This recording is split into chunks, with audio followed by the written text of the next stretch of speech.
She spent her birthday dinner praising her ex's amazing bedroom skills in front of my family. Everyone laughed. She squeezed my shoulder and said, "Don't worry, you have other qualities." 5 days later, she found out what those other qualities really were when the truth came out. I should have walked out the moment Victoria raised her champagne glass at Morelli's Steakhouse and started her toast, but 15 years of corporate intelligence work had taught me that the most devastating responses require perfect composure and meticulous planning. The private dining room fell silent as she swayed slightly, her third glass of Dom Perignon catching the candlelight, both our families watching with growing discomfort as she launched into what would become the biggest tactical error of her life. "I just want to thank everyone for being here tonight," she began, her words slightly slurred, "and I especially want to acknowledge someone who shaped who I am today, Jason, my ex-boyfriend, who was absolutely unforgettable in every way, especially in the bedroom, if you know what I mean." My mother's fork clattered against her plate while Victoria's father coughed violently into his napkin, but Victoria was just getting started, her inhibitions dissolved by expensive champagne and what I now recognized as a desperate need for validation.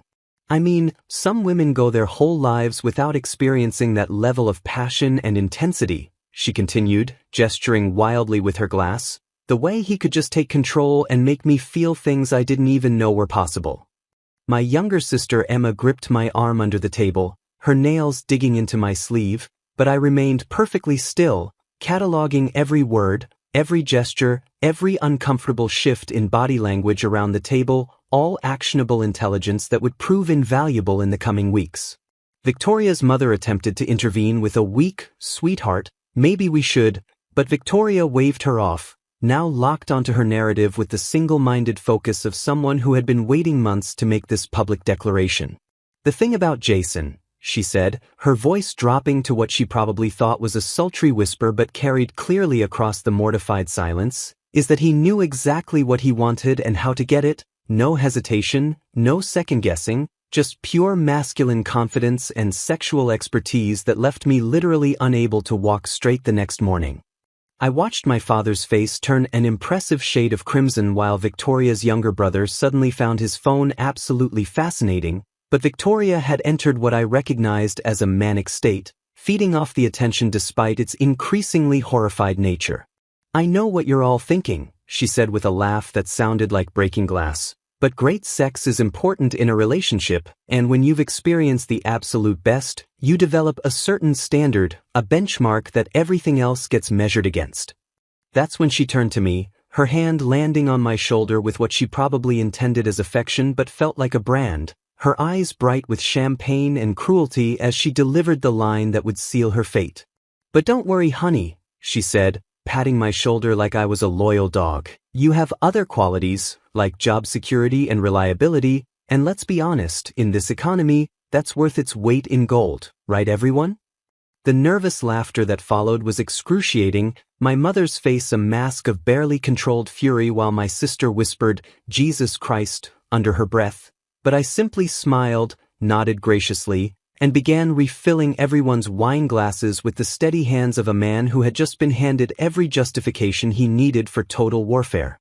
Victoria squeezed my shoulder again, misinterpreting my calm as acceptance, her voice dropping to what she thought was a reassuring whisper that everyone at the table could hear. "I mean, Jason was incredible in bed, but you're incredible at paying bills, and really, at our age, that's what matters most." I maintained my pleasant expression while mentally activating the same protocols I'd used to dismantle Fortune 500 competitors, my mind already mapping out the systematic destruction of her carefully constructed illusion of success and sophistication. My father cleared his throat and suggested we order dessert. Victoria's mother looked like she wanted to crawl under the table and die, but Victoria just giggled and announced she was going to the ladies' room to freshen up, leaving behind a silence so profound I could hear the candles flickering. My sister leaned close and whispered, "Are you okay?"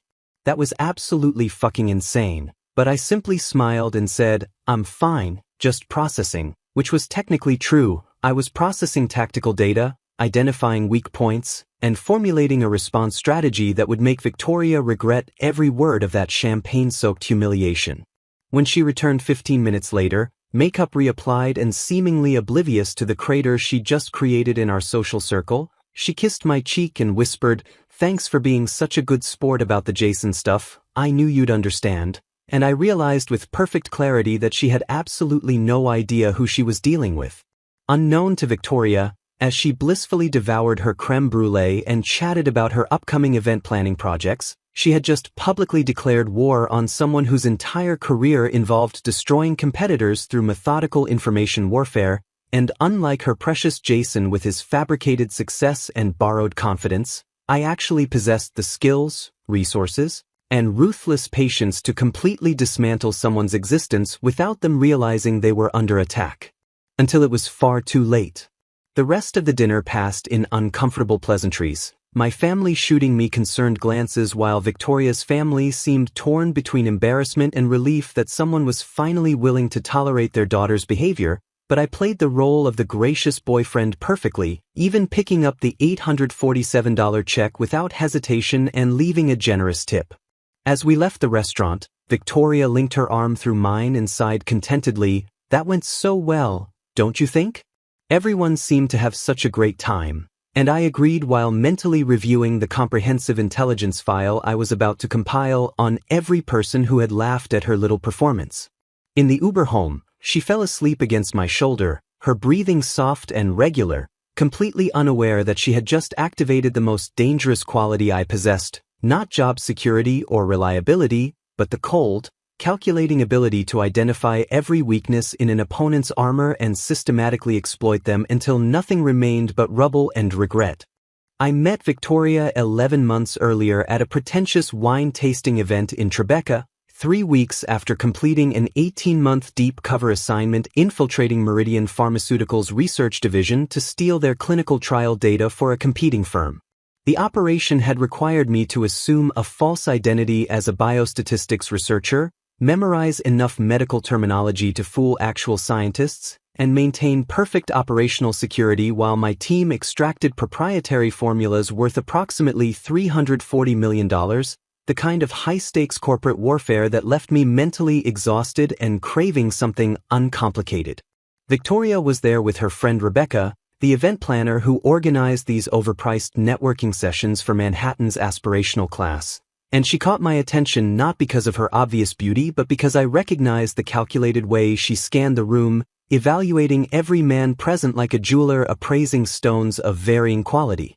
She was wearing a designer dress I later learned she'd purchased on credit she couldn't afford, drinking wine she pretended to understand, and name-dropping her ex-boyfriend Jason with the frequency of someone trying to establish her value through association rather than inherent worth.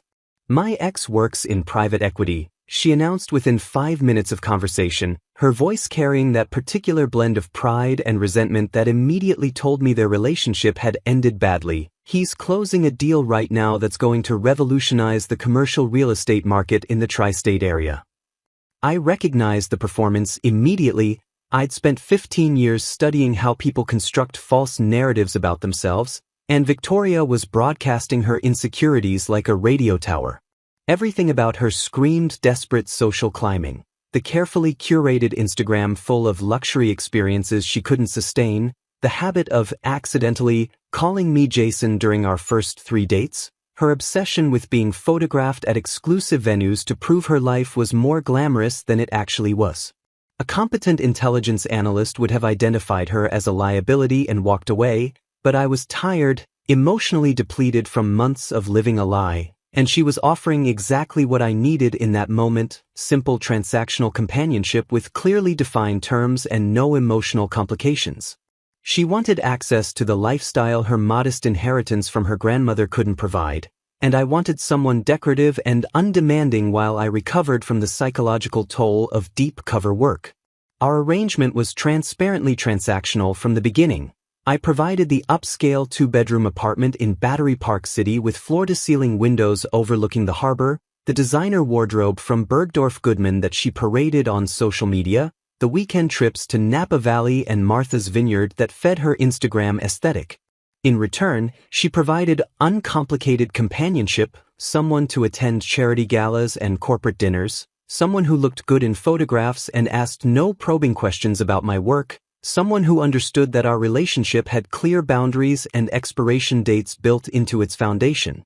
I never pretended to love her, and she never pretended our connection was anything more than mutually beneficial resource exchange. She got to live like the successful entrepreneur she wanted to be, and I got a low-maintenance partner who didn't require emotional vulnerability or long-term commitment. The warning signs were always visible to someone trained in behavioral analysis. Her constant need for external validation through social media likes and comments, her tendency to compare every restaurant and hotel to places Jason had supposedly taken her, her complete lack of professional ambition beyond maintaining the appearance of success. She claimed to be a freelance event planner, but in 11 months I never saw her actually plan a single event. She mostly assisted Rebecca with minor tasks while spending my money and maintaining her Instagram fiction of being a successful businesswoman. Her financial situation was catastrophic when we met, though she hid it well behind designer labels and borrowed confidence, approximately $60,000 in credit card debt from trying to maintain a lifestyle she couldn't afford after Jason dumped her, student loans from a communications degree she'd never leveraged into actual employment, and zero savings despite a $120,000 inheritance she'd burned through in less than 2 years. I knew all of this because I run background checks on everyone I get involved with, professional habit from years of corporate espionage, and I accepted it as part of our transaction. She was financially irresponsible and emotionally shallow, but she was also convenient and undemanding, which was exactly what I needed during my recovery period. The relationship was supposed to be temporary, a clearly defined contract with mutual benefits and no illusions about deeper connection. I would fund her lifestyle for a year or so while I decompressed from my last assignment, and then we would part ways amicably when I was ready to return to more demanding work. What I failed to account for was Victoria's complete inability to maintain professional boundaries, her growing resentment that I wasn't Jason with his fabricated private equity success, and her fundamental misunderstanding of who she was dealing with. She started pushing for more commitment around month 6, talking about moving in officially rather than just staying at my place most nights, suggesting we should attend her cousin's wedding as an engaged couple, making increasingly transparent hints about wanting a ring and a future that extended beyond our agreed-upon arrangement. I deflected these conversations with the same techniques I used in corporate negotiations: vague promises, strategic delays, redirecting attention to immediate pleasures rather than long-term planning, but she interpreted my emotional distance as a challenge rather than a clear boundary. By month 9, she'd become obsessed with the idea that I wasn't serious about her the way Jason had supposedly been, completely ignoring the fact that Jason had dumped her and left her drowning in debt while I was actively funding her entire lifestyle without complaint. She started making passive-aggressive comments about my work hours, my lack of romantic gestures, my failure to post about our relationship on social media the way she constantly did, as if I was somehow failing to meet standards set by a man who had demonstrably treated her worse. The birthday dinner was her nuclear option, a calculated attempt to humiliate me into either stepping up my commitment or releasing her to pursue other options, but what she failed to understand was that humiliation only works on people who actually care about your opinion. I had spent 15 years building a career on remaining emotionally detached while systematically destroying targets, and Victoria had just promoted herself from convenient distraction to primary objective without realizing that in my world, targets don't get second chances, they get comprehensively eliminated. As I watched her sleep that night, mascara smudged and mouth slightly open, I felt nothing but clinical detachment and professional curiosity about how someone could be so catastrophically stupid as to publicly humiliate someone whose entire skill set revolved around ruining lives through information warfare. I activated my professional network at 6:47 a.m. the next morning, exactly 72 hours before Victoria would discover that her birthday toast had triggered an intelligence gathering operation more comprehensive than most Fortune 500 companies ever face. My first call was to Marcus Webb, a forensic accountant who specialized in tracking hidden assets and financial fraud for my firm's most sensitive operations, and within 4 hours he delivered a preliminary report that confirmed Victoria's financial situation was even more catastrophic than I'd suspected. She was carrying $43,000 in credit card debt across 7 different cards, had maxed out a personal loan she'd taken out under false pretenses, and most damningly, had been systematically selling the designer items I bought her on luxury consignment websites like the RealReal and Vestiaire Collective for roughly 40% of their original value. Marcus traced $31,000 in consignment sales over the past 8 months, money she'd used to fund her lifestyle Instagram posts and maintain the illusion of independent success, essentially running a small-scale fraud operation using my generosity as inventory. She's listing items within weeks of receiving them, Marcus explained over encrypted video call, his screen showing transaction records I recognized from my own credit card statements. Louis Vuitton bag you bought her in March?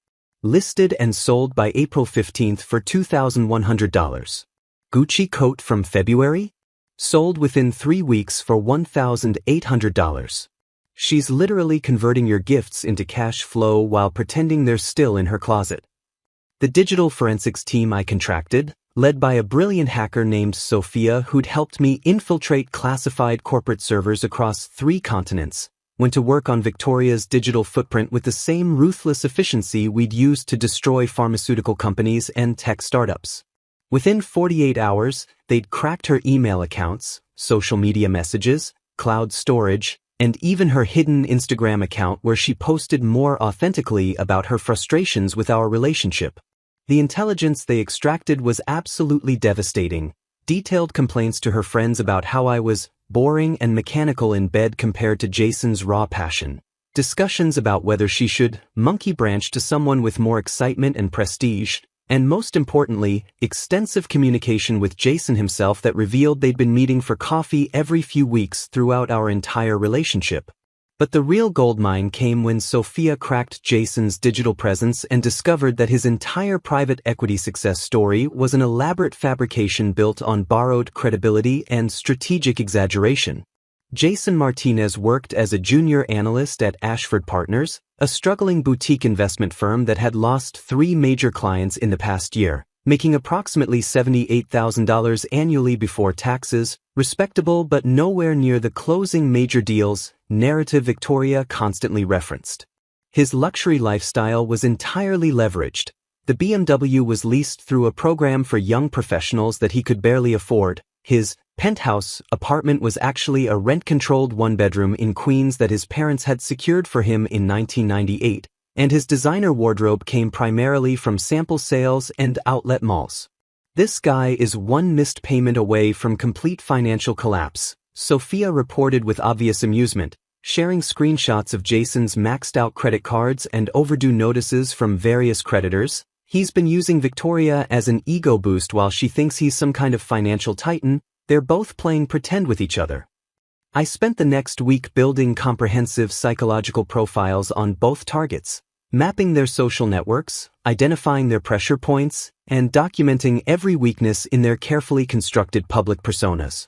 Victoria's vulnerabilities were obvious: her desperate need for social validation, her complete financial dependence on external support, her fragile self-image built entirely on material possessions and perceived status.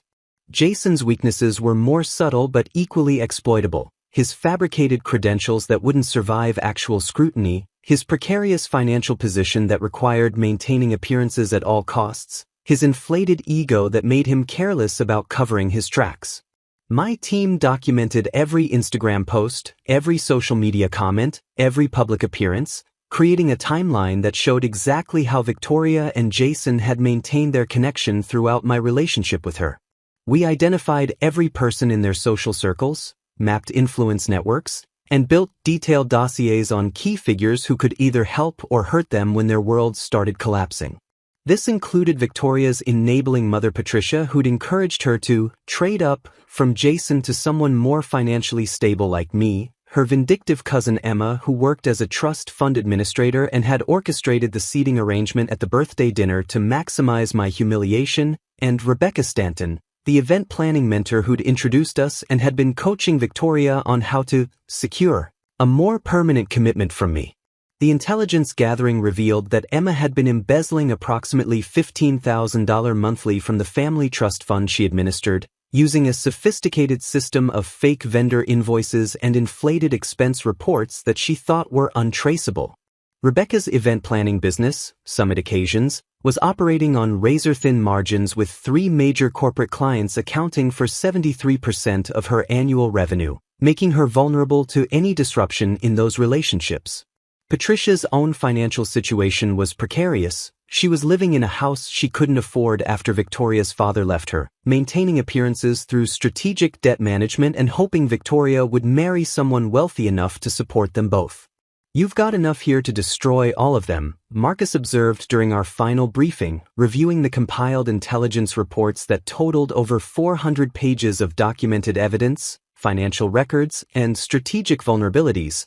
"This isn't just about Victoria anymore. You're looking at dismantling an entire social ecosystem." That was exactly the point. Victoria hadn't humiliated me alone at that birthday dinner. She'd done it with the support and encouragement of her entire enablement network, and they would all learn that attacking someone with my capabilities meant facing consequences that extended far beyond the immediate target. I created detailed operational plans with specific timelines, clear objectives, and measurable outcomes for each phase of the systematic destruction I was about to unleash. This wasn't revenge driven by emotion or wounded pride. This was corporate intelligence methodology applied to personal warfare, the same systematic approach I'd used to bankrupt companies and destroy careers, now focused on ensuring that Victoria's birthday toast would become the most expensive 30 seconds of her entire life.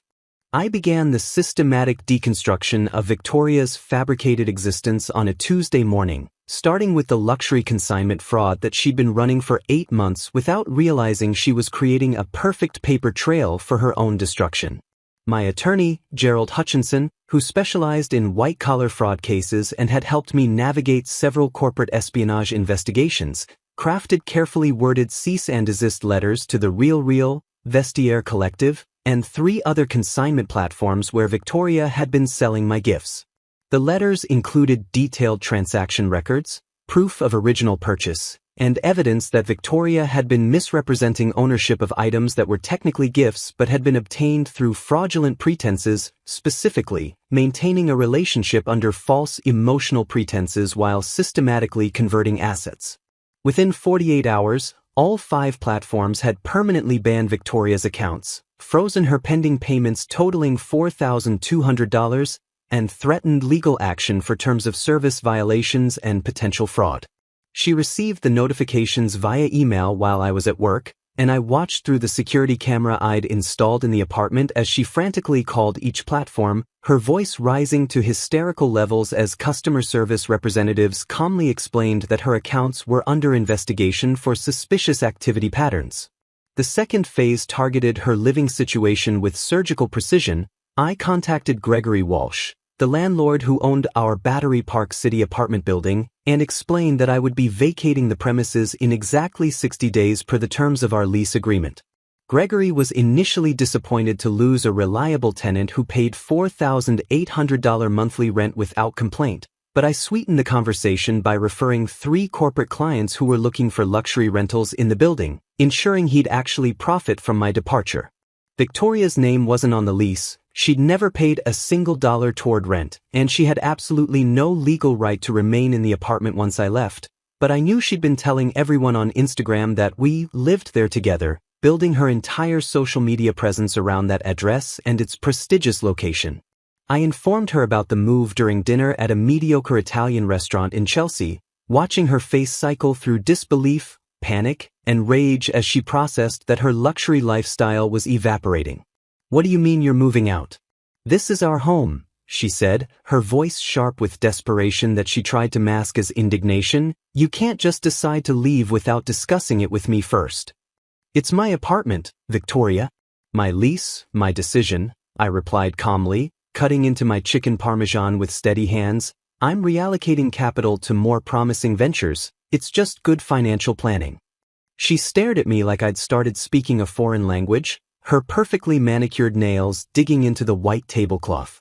"But where am I supposed to go? I can't afford a place like that on my own. You know my business is still building momentum. Perhaps you should have considered that before publicly comparing my bedroom performance to Jason's in front of both our families," I said quietly, watching the color drain from her face as she realized this wasn't a negotiation. Or before selling $31,000 worth of gifts I bought you on consignment websites. Her mouth opened and closed like a dying fish, genuine shock replacing her usual calculated expressions. How did you? I don't know what you're talking about. The Real, Vestiaire Collective, Fashion File, Rebag, and Luxury Garage Sale, I recited calmly, pulling out my phone to show her the spreadsheet Marcus had compiled. Every item, every sale, every transaction. Did you really think I wouldn't notice? The financial destruction accelerated from there with methodical precision. Through a shell company I'd established years earlier for exactly these types of operations, I purchased Summit Occasions, Rebecca's struggling event planning business, for $340,000, overvalued by about $100,000 but worth it for the strategic control it gave me over Victoria's professional network. Rebecca had no idea who the actual buyer was, just that a corporate investment group wanted to streamline operations and focus on high-value corporate clients, which sounded like a generous opportunity for growth rather than the takeover it actually represented. Within a week of the acquisition, I terminated every contract with Victoria, citing performance issues and reliability concerns that were carefully documented through fabricated client complaints my team had planted in the company records. Victoria went from having a steady stream of small freelance gigs that paid her approximately $2,800 monthly to having absolutely zero income, and Rebecca couldn't even advocate for her because the new ownership had implemented strict performance metrics that made Victoria's continued employment legally untenable. I systematically contacted every client in Victoria's professional network, the corporate HR managers who occasionally hired her for team-building events, the wealthy mothers who used her for birthday parties, the small business owners who needed help with product launches. Using burner phones and anonymous email accounts, I planted carefully worded concerns about Victoria's reliability, financial stability, and professional ethics. I heard she's been having some personal issues that are affecting her work quality. I'd mention casually to a corporate events manager, you might want to verify her references carefully before committing to any contracts. There's been some questions about how she handles client deposits. I'd tell a concerned mother planning her daughter's Sweet 16, just something I heard through the industry grapevine, might be worth asking for additional safeguards. The rumors spread through New York's event planning community like a virus, each conversation building on the last, until Victoria's reputation was completely destroyed without anyone being able to trace the damage back to a single source. Within 3 weeks, she'd lost every pending contract and been blacklisted from the professional networks that had provided her minimal income. The apartment hunt was particularly satisfying to observe. I watched through social media as Victoria desperately searched for housing she could afford on her non-existent income, her Instagram stories shifting from luxury lifestyle content to increasingly panicked apartment hunting updates. She looked at studios in questionable neighborhoods, shared apartments with multiple roommates, even considered moving to Jersey City, each option a humiliating step down from the Battery Park penthouse she'd been pretending to co-own.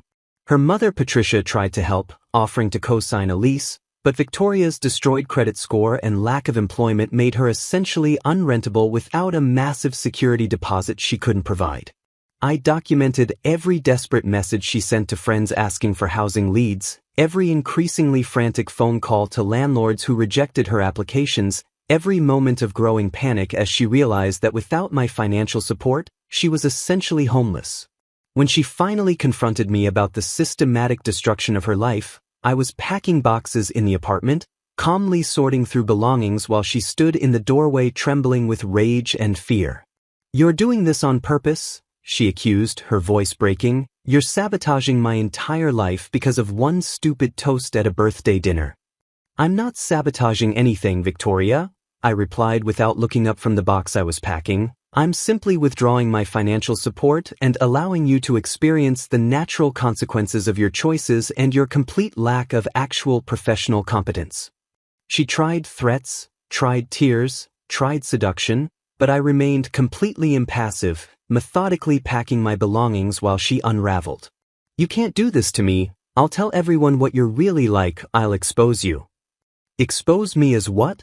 A generous boyfriend who funded your lifestyle for 11 months? Please, tell everyone," I said, finally looking at her with the cold analytical gaze I usually reserved for corporate targets. Tell them how I paid your rent, bought you designer clothes, took you on expensive vacations, while you sold my gifts online and maintained a secret relationship with your ex-boyfriend. I'm sure that narrative will work out great for you. I turned my attention to Victoria's inner circle with the same methodical precision I'd used to dismantle her financial foundation, identifying 3 key targets whose destruction would create cascading failures throughout her entire support network. Emma Richardson, Victoria's cousin and the primary architect of the birthday dinner humiliation, worked as a trust fund administrator for her family's estate, managing approximately $4.2 million in assets for her elderly grandmother and various family members who'd contributed to the generational wealth. My forensic accounting team had already identified the embezzlement scheme Emma had been running for 18 months, approximately $15,000 monthly siphoned through fake vendor invoices, inflated expense reports, and creative accounting that she thought was invisible to anyone not actively looking.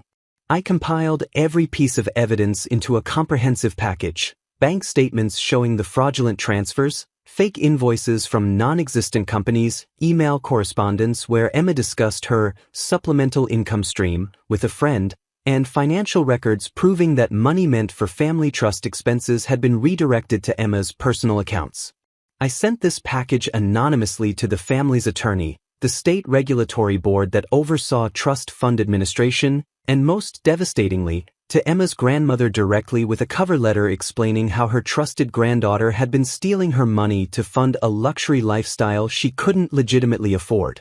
The explosion was spectacular. Within 72 hours, Emma was fired from her position, facing criminal embezzlement charges, and completely ostracized from the family that had trusted her with their financial legacy.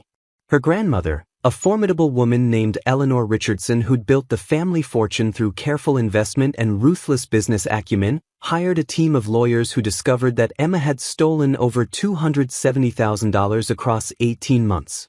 The family scandal was exactly the kind of gossip that spread rapidly through their social circles, and Emma went from trusted family administrator to criminal pariah overnight, her reputation destroyed so thoroughly that she'd never work in financial services again.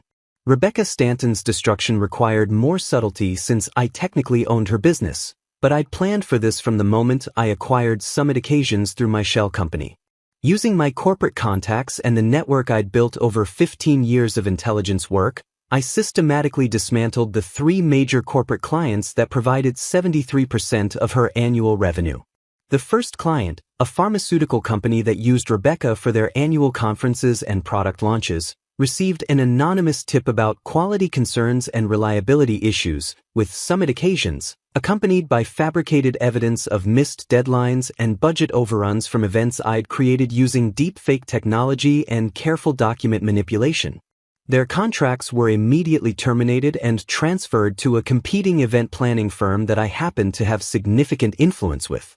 The second client, a financial services company that hired Rebecca for executive retreats and corporate celebrations, was even easier to manipulate since I'd worked with them during a previous corporate espionage operation and still had allies in their procurement department. A few carefully placed comments about Rebecca's financial instability and pending legal issues was enough to trigger a contract review that resulted in immediate termination of their relationship. The third client, a tech startup that relied heavily on Summit Occasions for investor events and product launches, received detailed documentation suggesting that Rebecca had been inflating costs and receiving kickbacks from vendors, carefully fabricated evidence that looked authentic enough to survive casual scrutiny but would fall apart under serious investigation, by which point the damage would already be done. Within a month, Summit Occasions had lost its 3 largest revenue streams and was hemorrhaging money faster than Rebecca could find new clients. The business I'd purchased for $340,000 was now worth approximately $75,000, and Rebecca was desperately trying to understand how her carefully built empire had collapsed so suddenly and completely. I watched through financial reports as she burned through her savings trying to keep the business afloat, took out loans she couldn't repay, and eventually faced the reality that she'd have to sell what remained of Summit Occasions just to avoid personal bankruptcy. When she finally accepted an offer from a corporate acquisition group, another one of my shell companies, for $85,000, she had no idea she'd just sold her life's work back to the same person who destroyed it, and that I was planning to absorb her client list and professional network while leaving her with nothing but debt and broken dreams. Patricia Hayes, Victoria's enabling mother who'd encouraged her to treat me as a financial safety net while maintaining her emotional connection to Jason, received her own special attention. I discovered through background investigation that Patricia was living far beyond her means in a house she couldn't afford after her divorce, maintaining appearances through strategic debt management and hoping Victoria would marry wealthy enough to support them both. Her mortgage was 3 months behind, she had $67,000 in credit card debt, and she was one financial emergency away from complete collapse. I anonymously sent Patricia a comprehensive package containing evidence of Victoria's true financial situation, the consignment fraud she'd been running, her continued relationship with Jason throughout our time together, and most devastatingly, screenshots of conversations where Victoria discussed how she planned to use my money to support her mother once we were married. The package included transcripts of Victoria describing her mother as desperate and pathetic, constantly begging for money like I'm her personal ATM, and detailed plans for how Victoria would manage Mom's expectations once she'd secured her position as my wife. Patricia's response was volcanic. She confronted Victoria with screaming matches that I monitored through strategically placed audio surveillance, accusing her of being an ungrateful liar who deceived everyone about the nature of our relationship.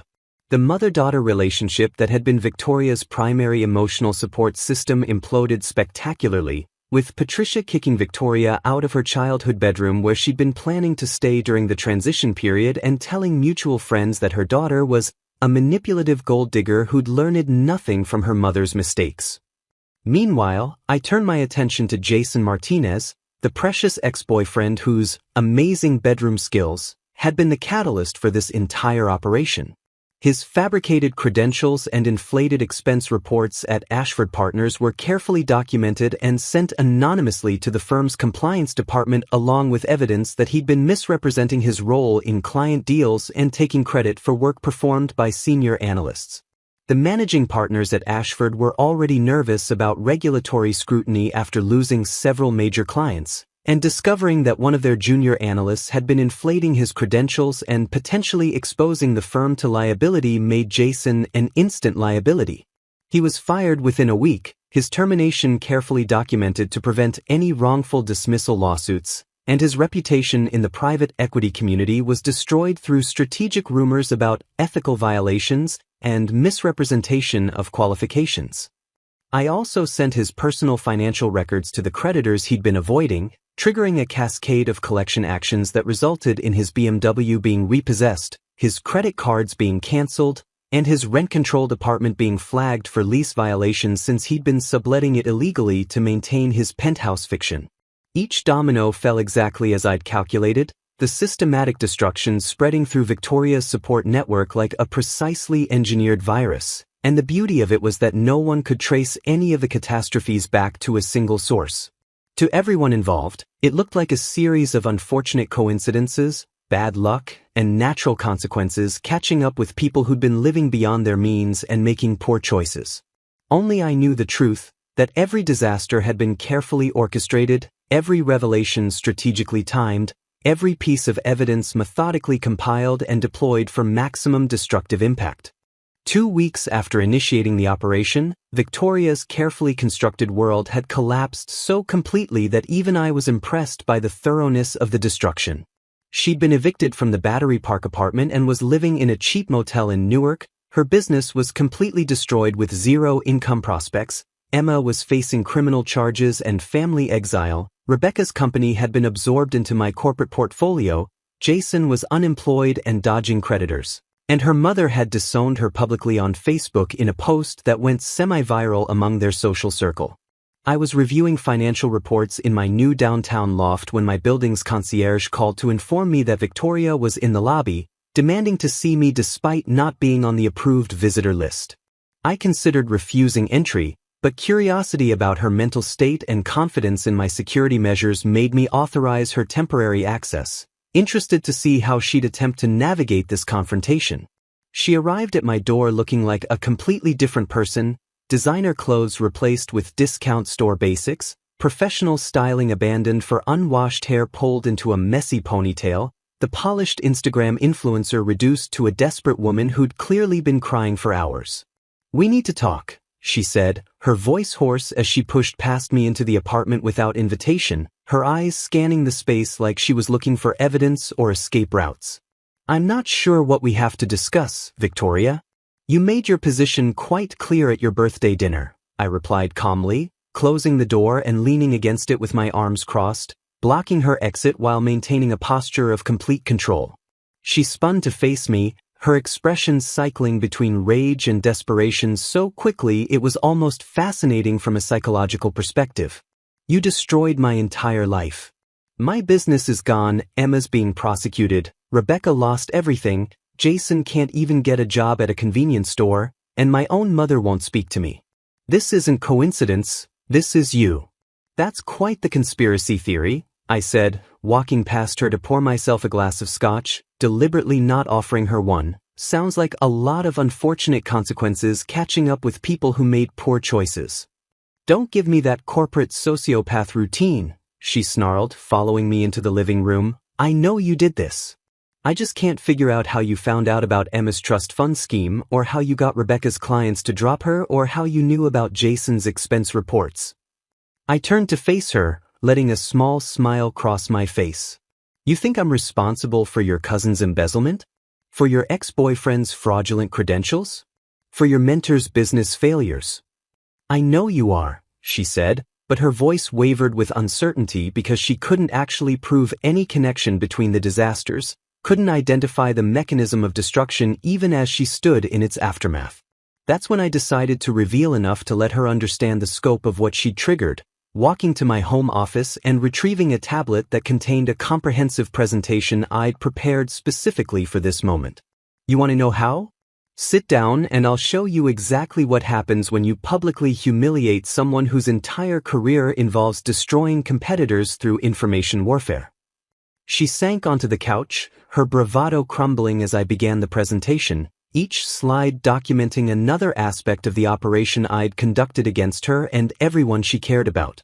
I showed her the forensic accounting reports on her consignment fraud, the evidence of Emma's embezzlement that I'd compiled and distributed, the fabricated complaints that destroyed Rebecca's corporate contracts, the documentation of Jason's credential inflation that got him fired, the strategic manipulation of her mother through selectively leaked private conversations. "This is insane," she whispered, her face pale as she realized the extent of planning and resources I'd deployed. "You spent weeks destroying people's lives over a stupid toast at a dinner party?" "I spent 2 weeks applying the same methodical analysis I use in corporate espionage to systematically dismantle the support network of someone who treated me like a financial safety net," I corrected, advancing to a slide showing the timeline of operations. "You made a tactical error, Victoria. You publicly humiliated someone without understanding who they actually were or what they were capable of." She stared at the evidence of her own destruction, tears streaming down her face as the full scope of her miscalculation became clear. "But why? Why go this far? I said some stupid things when I was drunk, that's all." "You didn't just say stupid things, you revealed exactly how you saw me and our relationship," I explained, showing her screenshots of her conversations with friends about using me as her boring but reliable ATM while maintaining emotional connections with Jason. "You thought I was too dumb or too infatuated to notice. You miscalculated badly." She tried a different approach, shifting from anger to desperation, reaching for my hand with trembling fingers. "Please, just make it stop. Tell Emma's lawyers it was a misunderstanding, help Rebecca get her clients back, just stop whatever you're doing." "Why would I do that?" I asked, pulling my hand away and returning to my scotch. "You wanted to know what my other qualities were besides being your financial safety net. Well, this is one of them, the ability to completely destroy someone's existence when they make the mistake of treating me like a resource to be exploited." She broke down completely then, sobbing into her hands while I watched with clinical detachment, observing how quickly desperation eroded the confident facade she'd maintained throughout our relationship. I'm sorry, okay? I'm so fucking sorry. I was horrible to you, I treated you terribly, I never appreciated what you did for me. Just please help me fix this. Your apology is approximately 3 weeks and several $100,000 in damages too late, I said, checking my watch with deliberate casualness. And even if I wanted to help you, which I don't, the mechanisms I set in motion are largely autonomous now. Emma's prosecution is based on evidence of actual crimes she committed. Rebecca's clients left due to legitimate concerns about her business practices. Jason's firing was based on his own fraudulent behavior. I simply accelerated consequences that were always inevitable. She looked up at me with genuine horror, finally understanding that she wasn't dealing with a heartbroken ex-boyfriend but with someone who'd systematically engineered her complete destruction. You're a monster. I'm a professional, I corrected. You spent 11 months dating someone who destroys lives for a living and somehow never considered that might apply to you when you became a target. That's not monstrous, that's just naive. She stood up shakily, trying to regain some dignity. I'll go to the police, tell them everything you just showed me, have you arrested for harassment or corporate espionage or something. I laughed genuinely for the first time in the conversation, the sound echoing off the hardwood floors. With what evidence? I showed you a presentation that exists only on an encrypted device. You have no proof of any of this, and even if you did, every action I took was either legal or completely untraceable to me. Go ahead and try. I've already planted a comprehensive narrative with a business journalist portraying me as the victim of a gold digger and her con artist ex-boyfriend. Her face went white as she realized the full extent of her powerlessness. You planned for everything. That's what I do, Victoria. I plan for contingencies, I identify weaknesses, I exploit vulnerabilities, and I win. You spent almost a year with me and never once asked what my job actually involved, never wondered how someone in financial analysis could afford your lifestyle while working normal hours, never questioned why I had such interesting contacts and resources. I walked her to the door, maintaining perfect composure while she trembled with rage and fear. Our relationship was transactional from the beginning.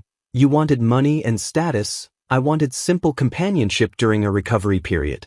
The difference is that I was honest about the arrangement, while you were planning to exploit it permanently. You got exactly why. 6 weeks after initiating the operation, I was reviewing quarterly reports when Marcus sent me a final intelligence update documenting the complete scope of destruction we'd achieved.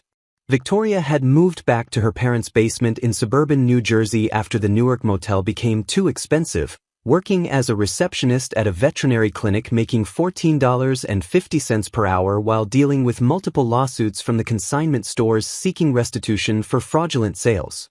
Her Instagram had gone completely dark except for a single post about toxic people and fresh starts that received mostly sympathetic comments from people who had no idea about her actual situation. Jason was under formal investigation by the SEC for securities fraud after my anonymous tip triggered a comprehensive audit of his work history. His parents had cut him off financially after discovering the extent of his deception, and he was living with his brother's family in Staten Island while working at a Best Buy to avoid complete destitution. Emma had been formally charged with embezzlement and fraud, facing potential prison time and complete exclusion from the family wealth she'd been stealing from, her grandmother's attorney pursuing both criminal prosecution and civil recovery with the ruthless efficiency that only deeply betrayed family members can muster. Rebecca's event planning empire, once valued at over $400,000, had been completely absorbed into my corporate portfolio for less than $90,000, her client list and professional contacts now serving my business interests while she worked as an assistant planner for a competitor, starting over at age 43 with destroyed credibility and devastating debt. The systematic destruction was complete, comprehensive, and utterly irreversible. Every person who'd participated in or enabled Victoria's birthday dinner humiliation had been methodically eliminated from positions of influence or comfort, their carefully constructed lives reduced to rubble through the same intelligence gathering and strategic exploitation I'd perfected over 15 years of corporate warfare. I was actually planning to close the file and move on when my assistant informed me that Victoria was in the building lobby again, this time accompanied by building security who'd called ahead to verify she wasn't trespassing. I was curious enough about her persistence to authorize her access one final time, interested to see what desperate gambit she'd attempt now that every other avenue had been exhausted. She looked even worse than during our last encounter, the discount store clothes now visibly worn, weight loss making her face gaunt and unfamiliar, the confident woman I'd met at that wine tasting replaced by someone who'd been systematically broken by consequences she'd never imagined possible. "I'm leaving New York," she said without preamble, standing in my doorway like a ghost of her former self, "moving to Philadelphia to stay with my aunt and try to start over somewhere nobody knows about all this." "That's probably wise," I replied, genuinely meaning it. "Geographic distance might help you rebuild without the constant reminder of what you lost here." She studied my face like she was trying to understand how I could discuss her complete destruction so casually. "I need to know one thing before I go. Was any of it real? Did you ever actually care about me, or was I always just a convenient placeholder during your recovery period?" I considered the question carefully, recognizing it as her final attempt to salvage something meaningful from the wreckage. "I cared about what you represented: simplicity, uncomplicated companionship, an arrangement with clear boundaries. But did I love you? And you didn't love me either, Victoria. You loved what I could provide, and when that wasn't enough, you humiliated me publicly to either force more commitment or justify moving on to someone more exciting." "I made a mistake," she whispered, tears streaming down her hollow cheeks. "One stupid drunken mistake at a birthday dinner, and you destroyed my entire life and everyone connected to me. How is that proportional?"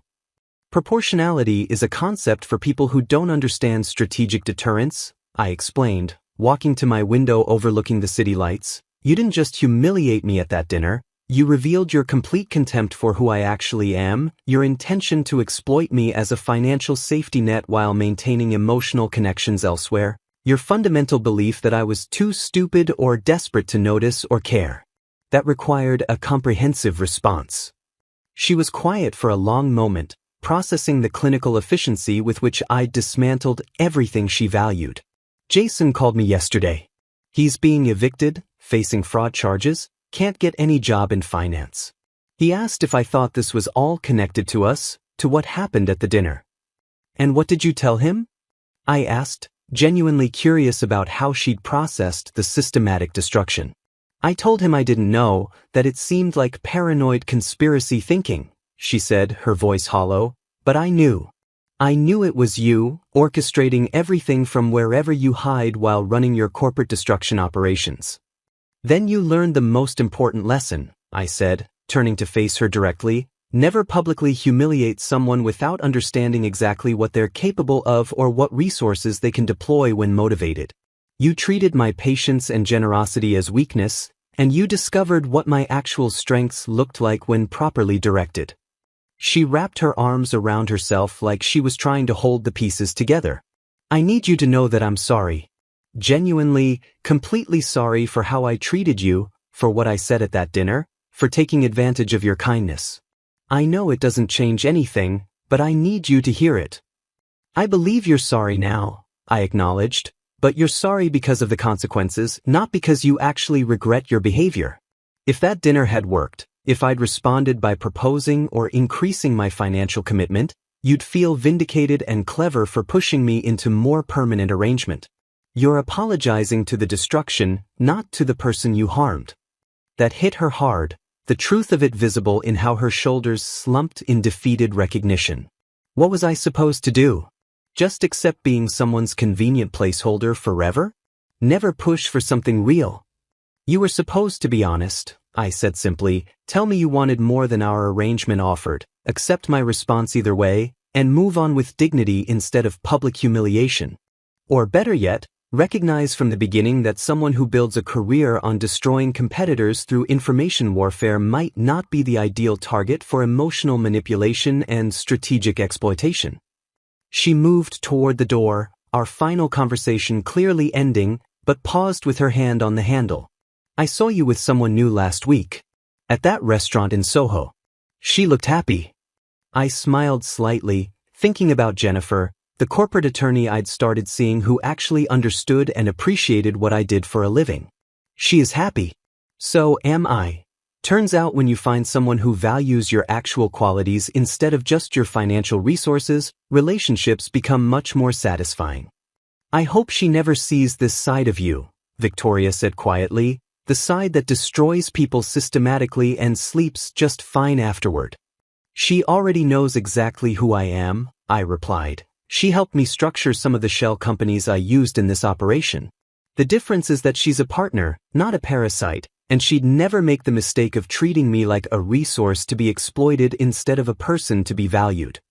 Victoria left without another word, and I watched from my window as she walked down the street toward the subway, her cheap coat pulled tight against the November wind, heading toward whatever diminished existence she'd be able to construct from the ashes of her former ambitions. I never saw or heard from her directly again, though Marcus occasionally provided updates. She was working as an administrative assistant in Philadelphia making $38,000 annually, living in a shared apartment in a working-class neighborhood, dating a high school teacher who had no idea about her past or the systematic destruction that had brought her to this reduced state. Jason eventually pleaded guilty to reduced fraud charges and accepted a settlement that banned him from securities trading for 5 years, working in his uncle's plumbing business in Queens and telling people he'd left finance to pursue more meaningful work. Emma served 8 months in minimum security prison for embezzlement and was completely cut off from the family fortune, working at a call center and living with the permanent reputation of being the relative who stole from elderly grandmothers. Rebecca rebuilt a modest event planning business in Connecticut, focusing on small weddings and birthday parties, her Manhattan dreams permanently destroyed by the mysterious collapse that had eliminated her major clients. 3 months after Victoria's final visit, I received a package at my office, a thumb drive and a handwritten note. The note was brief. I found this while cleaning out my old files. Thought you might want it back. The thumb drive contained the only recording of the birthday dinner that had started everything, footage I hadn't known existed, presumably captured by Victoria to share on social media before she'd reconsidered. I watched it once, observing my own perfect composure as she delivered her humiliating toast, seeing the discomfort on both families' faces, noting the exact moment when she'd sealed her own fate by squeezing my shoulder and delivering that condescending line about my other qualities. I deleted the video immediately. I didn't need reminders of what she'd done, and I certainly didn't need evidence of what I'd become in response. Jennifer found me staring at the empty thumb drive and asked what was wrong. I told her the truth, all of it, from the birthday dinner humiliation to the systematic destruction I'd orchestrated in response. She listened carefully, processing the information with the analytical mind that made her an exceptional attorney, then asked a single question. Do you regret any of it? I thought about Victoria working in a veterinary clinic, Jason installing toilets, Emma in prison, Rebecca starting over at 43, all the lives I'd methodically destroyed because of 30 seconds of public humiliation. No, I said honestly, they mistook strategic patience for weakness, generosity for stupidity, and silence for ignorance. They learned what happens when you attack someone whose entire career involves destroying people more powerful and protected than they'll ever be. I don't regret teaching them that lesson.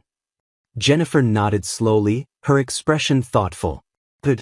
Because that's exactly the kind of ruthless strategic thinking I need in a partner, someone who understands that some battles require total victory, not proportional response. We went out for dinner that night, discussing our future plans with the same methodical analysis I'd applied to Victoria's destruction, building something real based on mutual respect and genuine partnership rather than transactional exploitation. The birthday dinner humiliation became a distant memory, a cautionary tale I occasionally shared with Jennifer when discussing the importance of never underestimating opponents or revealing vulnerabilities to people you don't trust completely.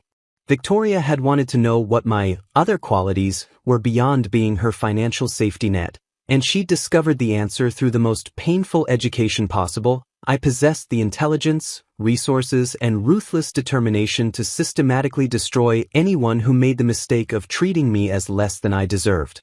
She didn't just lose a relationship or a lifestyle. She lost a war against someone who had spent 15 years perfecting the art of total systematic destruction, and she never even realized she was on the battlefield until it was already over, her surrender inevitable and her defeat absolutely complete.